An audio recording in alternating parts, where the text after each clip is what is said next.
Hello friends, it's Thursday, March 19th, and we'd like to share one of Swami Kriyananda's songs. This was originally titled Amalfi Coast, and it's kind of become known as Cherish These now.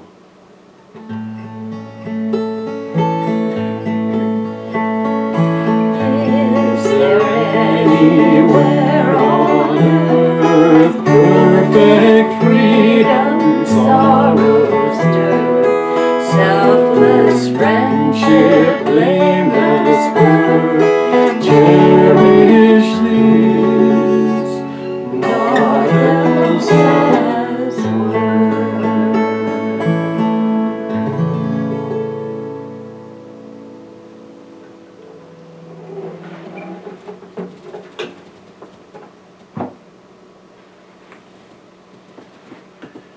I wanted to share a few thoughts this morning about how to, this is on a very practical level. We usually start kind of on a spiritual level, but I meant to get into this yesterday and we ran out of time. How to improve or strengthen one's immune system. This is not just a physical thing, it's an energetic thing. It is also a spiritual thing on a certain level because there's magnetism required to accomplish it. But I wanted to just touch on a few practical things that come from my own experience. These are not necessarily things you would read online or from some sort of typical medical authority. Obviously one of them is to get enough sleep. That you would read, and wash your hands and do all the kind of typical things we've been hearing about these days. But another of them is just to practice the energization exercises and to get fresh air during that time. That really helps strengthen one's magnetism. And I'll just add one more thought, and again, this is from my own experience, and I share this with a little bit of hesitation because not everyone is in a medical condition to do this, but a little bit of fasting goes a long way to improve one's immune system. That can take the form of intermittent fasting, which is to say just going longer than 12 hours between meals, say from evening time until morning time. It can extend beyond that, of course, if your constitution allows that and your medical condition allows that, to doing a fast of a day or more. But just to sort of let the system rest and kind of reboot is a really important thing. And in these days where we're more sequestered, more practicing social distancing, it's important to have a strong magnetism.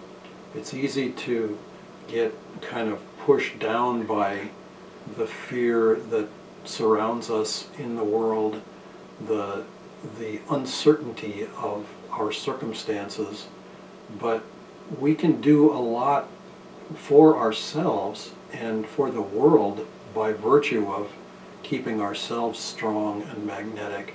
So I just wanted to share those very simple ideas, but they come from my own experience, and they are definitely a potent antidote to succumbing to fear and doubt and uncertainty, which is something that everyone addresses at one time or another, but we can be instruments for calmness and clarity in this world at a time when there's a lot of fog in the collective consciousness that's being addressed in the media.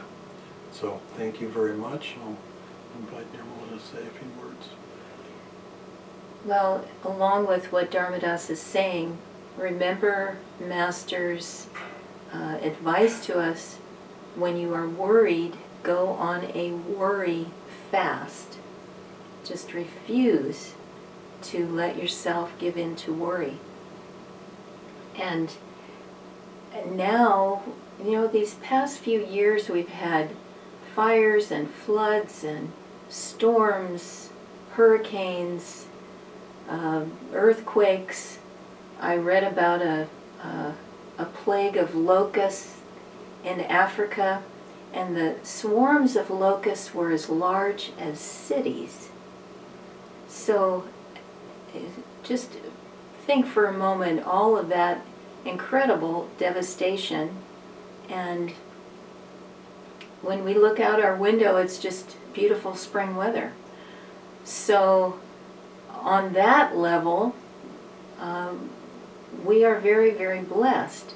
So instead of worrying about what could happen, what might happen, all the spinning thoughts of, oh no, what if, just look out the window and see the beautiful, calm, blue sky, flowers, birds chirping.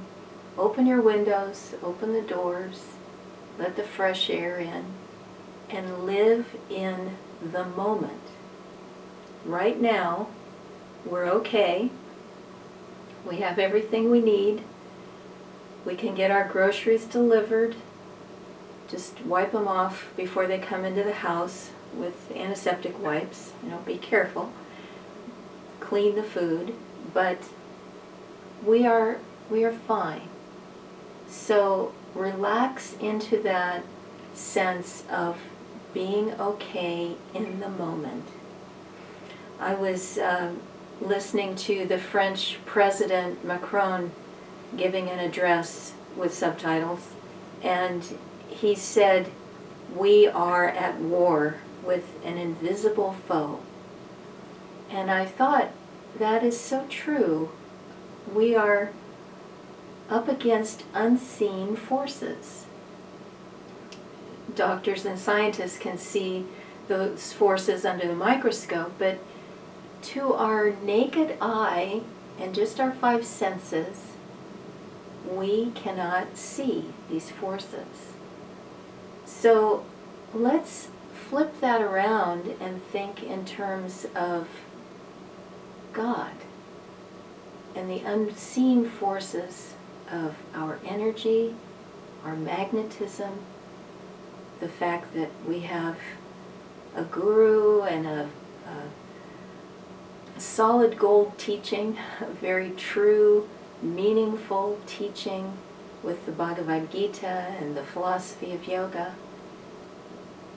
Our gurus have been preparing us for this test. So far, I'm looking out the window at the beautiful day. Live in the moment, be here in this moment, be at peace, love God, and trust that God's unseen forces are all around you, protecting you, giving you everything you need when you need it. Surrender to His will, love Him more deeply, and go on a worry fast. God bless you.